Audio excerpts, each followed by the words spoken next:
Silence of the soccer moms. Forget about Silence of the Lambs. Silence of the soccer moms. That's what's being sought right now, believe it or not, by the Department of Justice and by Attorney General Merrick Garland. What do I mean by that? Well, he is literally trying to silence parents across America, many of whom are activist mothers, parents who are addressing concerns about the way in which their children are being educated. And these parents, these activists, thankfully, they have become increasingly vocal with school boards across the country. We've had many of them on this show. We played a lot of tape of them. It's a wonderful, burgeoning grassroots movement. What are they protesting against? Mainly two issues. There's a lot of things, but mainly it's two issues. One is critical race theory, the toxic and racist ideology, which is taught far and wide in practically every school system in America and tries to make white children feel guilty for being born with white skin. Literally, racism and bigotry. The other issue that is increasingly being addressed in these school board meetings are unreasonable virus mitigation practices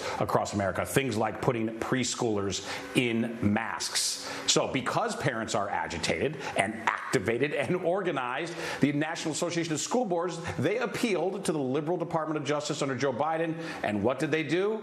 Well, they acquiesced and issued a directive activating the FBI and organizing the FBI to be watchful for so-called terrorist organizations, domestic terror groups. That's what they claim that these activist parents represent, believe it or not. Now, one person who knows all too well what it's like to try to be silenced by the left, Rhode Island mom and activist Nicole Solas. Nicole, thank you so much for joining the show tonight. Really appreciate it. So, tell me, Nicole, the FBI, before we get to your story, which we do want to hear about, the FBI, I think, is increasingly becoming almost the police of politics. Is that a fair way to assess the FBI's current role?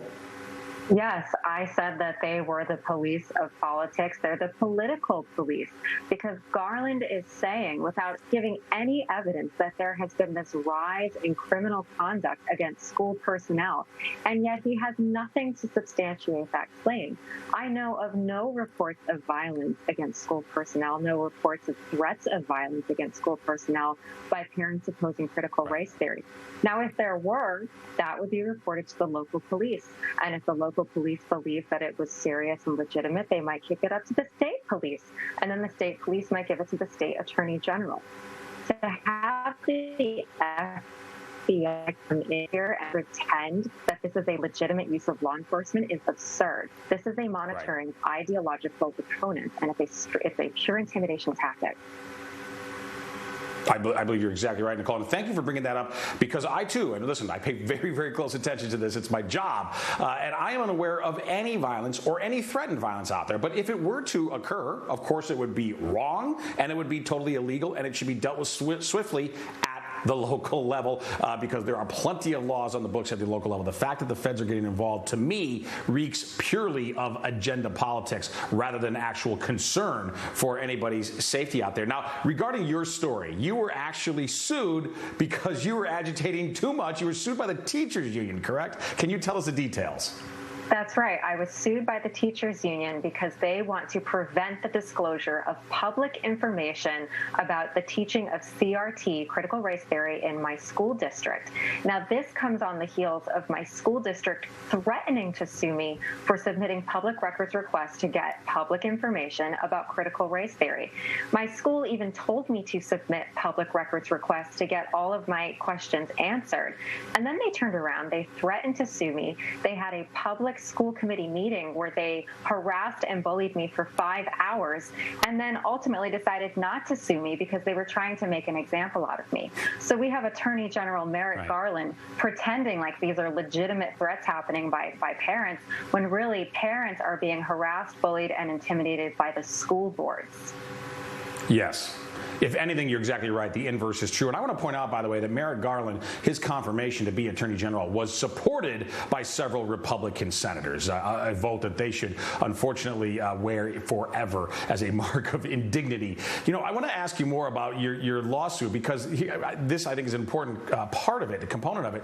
The information you were asking for, you literally just wanted to know about the curriculum. You wanted to know what the kids were being taught, your kids and other kids were being taught in the public schools. And didn't they come back to you and say, well, we can provide that information if you pay an exorbitant fee for it? Isn't that how things unfolded?